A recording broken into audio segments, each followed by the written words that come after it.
नमस्ते दोस्तों, मनमोहक हिंदी कहानियाँ चैनल में आप सभी का स्वागत है। आज की हमारी कहानी है आत्मसम्मान। आपको हमारी कहानी पसंद आती है तो वीडियो को लाइक और चैनल को सब्सक्राइब जरूर कीजिएगा। निक्की, काव्या का विवाह पास आ गया है। पहले सोच रही थी सब काम से निपट जाएंगे, पर ऐसा नहीं हो पा रहा है। थोड़ा जल्दी आ सको तो अच्छा है, बहुत काम है। समझ नहीं पा रही हूँ कहाँ से प्रारंभ करूँ। कुछ शॉपिंग कर ली है और कुछ बाकी है। दीदी, आप चिंता न करें, मैं अवश्य पहुँच जाऊँगी। आखिर मेरी बेटी का भी तो विवाह है, निकिता ने उत्तर दिया।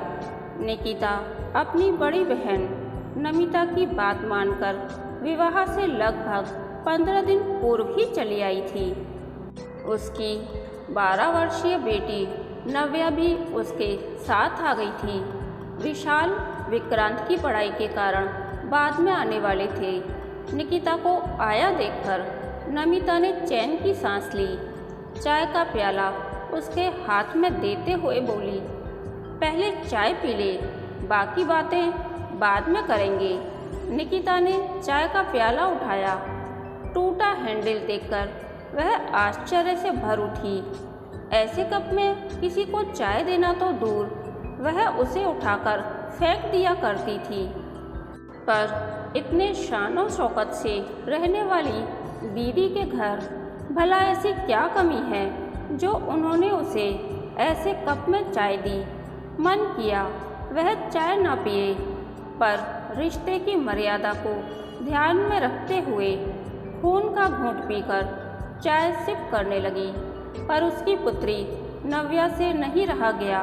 वह बोली, मौसी, इस कप का हैंडल टूटा हुआ है। क्या? मैंने ध्यान ही नहीं दिया। सारे कप गंदे पड़े हैं। मुनिया भी पता नहीं कहाँ चली गई। चाय की पत्ती लाने भेजा था, 1 घंटे से ज़्यादा हो गया, अभी तक नहीं आई। नौकरानियों से कब ही नहीं बचते।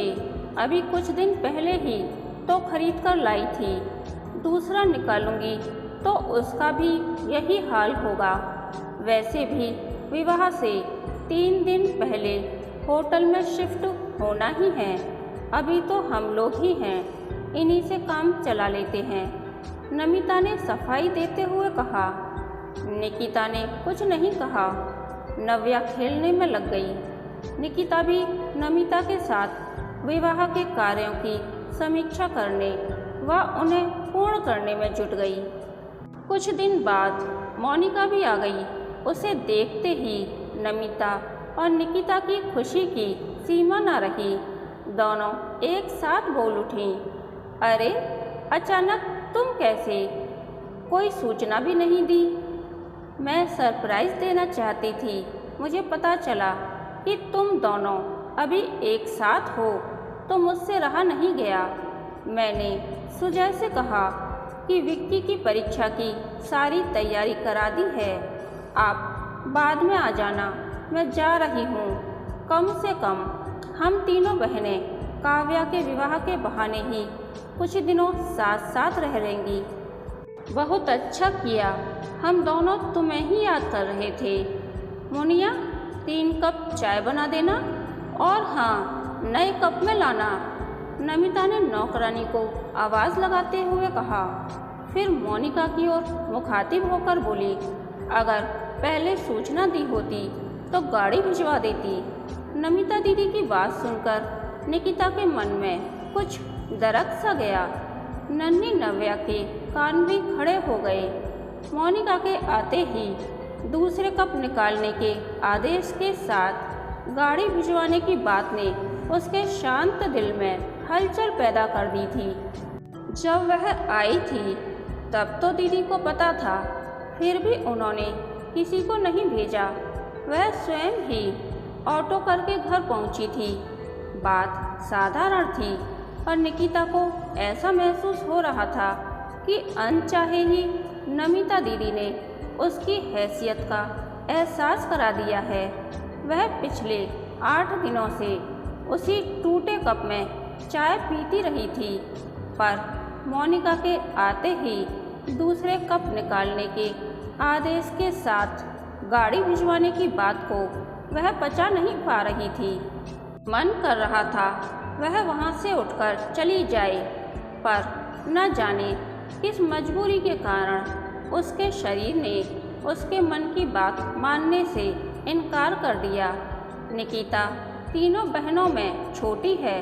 नमिता और मोनिका के विवाह संपन्न परिवारों में हुए थे, पर पिताजी की मृत्यु के बाद घर की स्थिति दयनीय हो गई थी।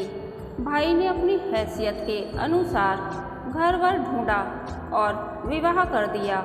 यद्यपि विशाल की नौकरी उसके जीजाजी की तुलना में कम थी, संपत्ति भी उनके बराबर नहीं थी, पर वह अत्यंत परिश्रमी, सुलझे हुए व स्वभाव के बहुत अच्छे इंसान हैं। उन्होंने उसे कभी किसी कमी का एहसास नहीं होने दिया था और उसने भी अपने छोटे से घर को इतने सुरुचिपूर्ण ढंग से सजा रखा है कि विशाल के सहकर्मी उससे ईर्ष्या करते थे। स्वयं काम करने के कारण उसके घर में कहीं भी गंदगी का नामो निशान नहीं रहता था और न ही टूटे फूटे बर्तनों का जमावड़ा। यह बात अलग है कि ऐसे पारिवारिक आयोजन उसे चाहे अनचाहे उसकी हैसियत का एहसास करा जाते हैं, पर वह अपनी सगी बहन को अपने साथ ऐसा व्यवहार करते देखकर वह स्तब्ध रह गई। क्या अब नया सेट खराब नहीं होगा? हमेशा की तरह इस बार भी नमिता व मोनिका गप मारने लग जाती और निकिता काम में लगी रहती थी। अगर वह समय निकाल कर उनके पास बैठती तो थोड़ी ही देर बाद कोई काम आने पर उसे ही उठना पड़ता था। पहले वह इन सब बातों पर इतना ध्यान नहीं दिया करती थी, पर इस बार उसे काम में लगा देखकर एक दिन उसकी पुत्री नव्या ने कहा, मम्मा, दोनों मौसियाँ बातें करती रहती हैं और आप काम में लगी रहती हो, मुझे अच्छा नहीं लगता। बेटा, वे दोनों बड़ी हैं, मुझे उनका काम करने में खुशी मिलती है। नव्या की बात सुनकर वह चौंकी, पर संतुलित उत्तर दिया।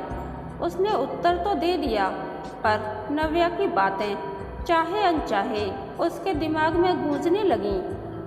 पहले भी इस तरह की बातें उसके मन में उठा करती थीं, पर यह सोचकर अपनी आवाज़ दबा दिया करती थी कि आखिर वे उसकी बड़ी बहनें हैं। अगर वे उससे कोई काम करने के लिए कहती हैं तो इसमें बुराई क्या है?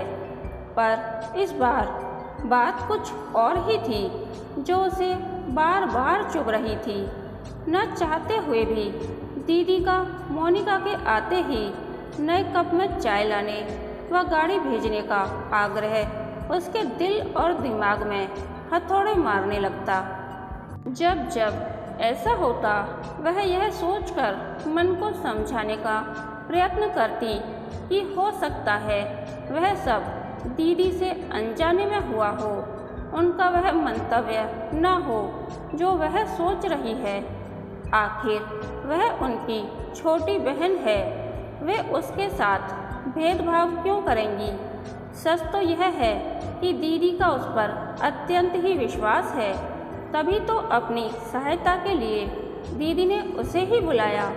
उनका उसके बिना कोई काम नहीं हो पाता है, चाहे वह दुल्हन की ड्रेस की पैकिंग हो या बक्से को अरेंज करना हो, चाहे मिठाई के डब्बे रखने की व्यवस्था करनी हो, और तो और विवाह के समय काम आने वाली सारी सामग्री की जिम्मेदारी भी उसी पर थी।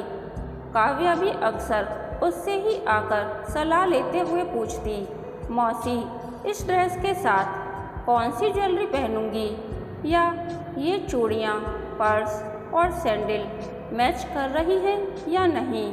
विवाह की लगभग आधी से अधिक शॉपिंग तो काव्या ने उसके साथ ही जाकर की थी।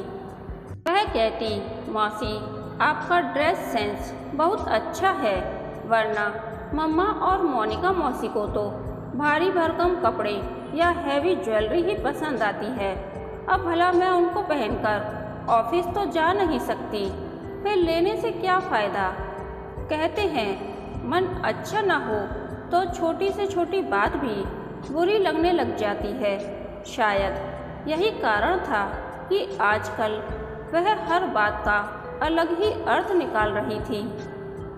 यह सच है कि काव्या का निश्चल व्यवहार उसके दिल पर लगे घावों पर मरहम का काम कर रहा था, पर दीदी की टोका टाकी असहनीय होती जा रही थी। उसे लग रहा था कि काम निकालना भी एक कला है, बस थोड़ी सी प्रशंसा कर दो और उसके जैसे बेवकूफ़ बेदाम के गुलाम बन जाते हैं।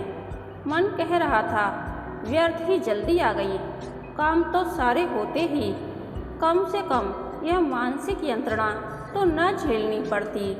निकिता जरा इधर आना, नमिता ने आवाज़ लगाई। देख यह सेट मोनिका लाई है काव्या को देने के लिए। निकिता के आते ही नमिता ने मोनिका का लाया सेट उसे दिखाते हुए कहा, बहुत खूबसूरत है। निकिता ने उसे हाथ में लेकर देखते हुए निश्चल मन से कहा, पूरे 2.5 लाख रुपए का है। मोनिका ने दर्प से सबको दिखाते हुए कहा, मौसी आप मेरे लिए क्या लाई हो। वहीं खड़ी काव्या ने निकिता की तरफ देखकर बच्चों सी मनुहार की। मोनिका का यह वाक्य सुनकर निकिता का मन बुझ गया। अपना लाया गिफ्ट उस बहुमूल्य सेट की तुलना में नगण्य लगने लगा, पर काव्या के आग्रह को वह कैसे ठुकराती। उसने सकुचाते हुए सूटकेस से अपना लाया उपहार निकालकर दिखाया। उसका उपहार देखकर काव्या खुशी से बोली, वाह मौसी आपका जवाब नहीं, यह पेंडल बहुत ही खूबसूरत है, साथ ही वाइट गोल्ड की चेन। ऐसा ही कुछ तो मैं चाहती थी, इसे तो मैं हमेशा पहन सकती हूँ। काव्या की बात सुनकर निकिता के चेहरे पर रौनक लौट आई। लाखों के उस डायमंड सेट की जगह हजारों का उपहार काव्या को पसंद आया, यही उसके लिए बहुत था। विवाह खुशी खुशी संपन्न हो गया और सभी अपने अपने घर चले गए। निकिता भी धीरे धीरे सब भूलने लगी। समय बड़े से बड़े घाव को भर देता है। वैसे भी काव्या के विवाह के बाद मिलना भी नहीं हो पाया। न ही दीदी आई और न ही उसने प्रयत्न किया, बस फ़ोन पर ही बातें हो जाया करती थीं। समय के साथ विक्की को IIT कानपुर में दाखिला मिल गया और नव्या +2 में आ गई। इसके साथ ही वह मेडिकल की तैयारी कर रही थी। समय के साथ विशाल के प्रमोशन होते गए और अब वे मैनेजर बन गए थे। एक दिन नमिता दीदी का फ़ोन आया कि तुम्हारे जीजाजी को वहाँ किसी प्रोजेक्ट के सिलसिले में आना है। मैं भी आ रही हूँ, बहुत दिन हो गए तुमसे मिले हुए। दीदी पहली बार उसके घर आ रही हैं, सो पिछली सारी बातें भूलकर उत्सुकता से निकिता उनके आने का इंतज़ार करने के साथ तैयारियां भी करने लगी। सोने के कमरे को उनके अनुसार सेट कर लिया और दीदी की पसंद की खस्ता कचौड़ी बना ली व रसगुल्ले मंगा लिए। खाने में जीजाजी की पसंद का मलाई कोफ्ता व पनीर भुर्जी भी बना ली थी। उसने दीदी जीजाजी की खातिरदारी का पूरा इंतजाम कर रखा था, पर न जाने क्यों नव्या को उसका इतना उत्साह पसंद नहीं आ रहा था। जीजाजी दीदी को ड्रॉप कर यह कहते हुए चले गए, मुझे देर हो रही है निकिता, मैं निकलता हूँ, आते आते शाम हो जाएगी, तब तक तुम अपनी बहन से खूब बात कर लो, बहुत तरस रही थी ये तुमसे मिलने के लिए, शाम को आकर तुम सबसे मिलता हूँ। दीदी ने उसका घर देखकर कहा, छोटे घर को भी तूने बहुत ही करीने से सजा रखा है। विशेषतया उन्हें नव्या का कमरा बहुत पसंद आया। तब तक नव्या ने नाश्ता लगा दिया।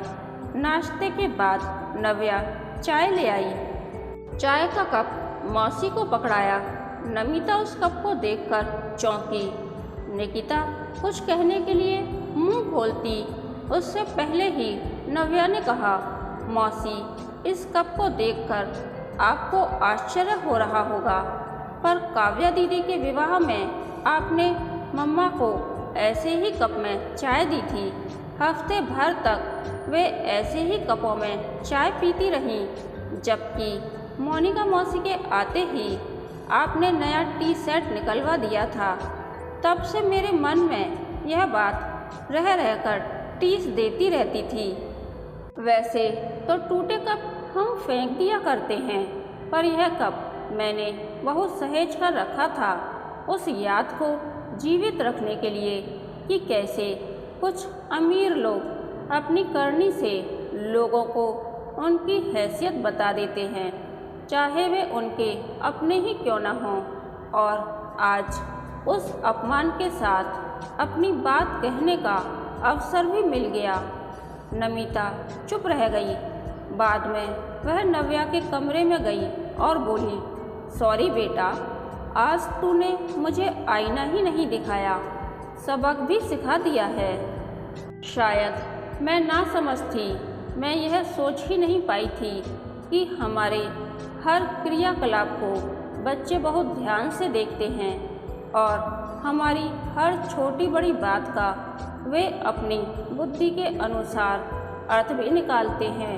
मुझे इस बात का एहसास ही नहीं था कि व्यक्ति चाहे छोटा हो या बड़ा, सब में आत्मसम्मान होता है।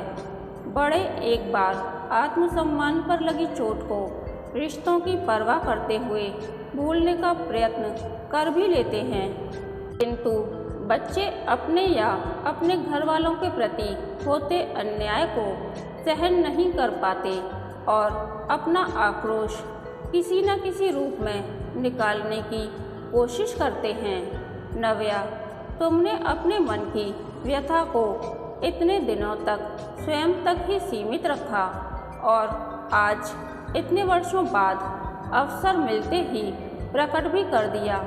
मुझे खुशी तो इस बात की है कि तुमने अपनी बात इतने सहज और सरल ढंग से कह दी। आज तुमने मुझे एहसास करा दिया बेटे कि उस समय मैंने जो किया गलत था। एक बार फिर से सॉरी बेटा, यह कहकर उन्होंने नव्या को गले से लगा लिया। जहां नमिता अपने पिछले व्यवहार पर शर्मिंदा थी, वहीं निकिता नव्या के कटु वचनों को सुनकर उसे डांटना चाहकर भी नहीं डांट पा रही थी। संतोष था तो सिर्फ इतना कि दीदी ने अपना बड़प्पन दिखाते हुए अपनी गलती मान ली थी। सच तो यह था कि आज उसके दिल से भी वर्षों पुराना बोझ उतर गया था।